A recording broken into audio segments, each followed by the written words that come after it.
আসসালামু আলাইকুম রহমতুল্লাহি ওবরকাতু। সম্মানিত দিনী ভাই বোনেরা, সম্মানিত বিওয়াস, পবিত্র রমজান মাসে সাহারি না খেলেও রোজা হয়ে যাবে। তবে সাহারি খাওয়া সুন্নাত এবং অতি বরকতের কাজ।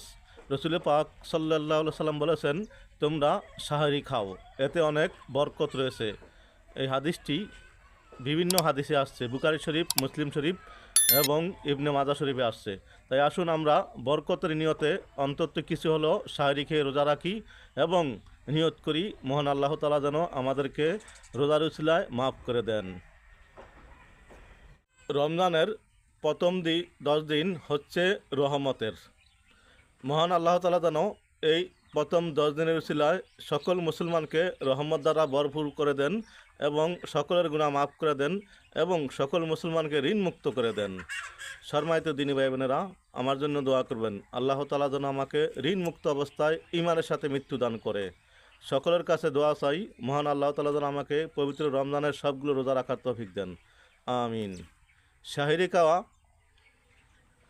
অতি গুরুত্বপূর্ণ বরকতময় একটি সুন্নত। যদি কারো খিদা না লাগে, অন্তত এক লোকমা হলেও সেহরি খাবেন। সেহরি খাওয়া বড় সুন্নাত। এমন যেন কেউ না ভাবি যে আমার খিদা নাই, আমি খাবো না, যা পারি তাই খাবো ইনশাআল্লাহ।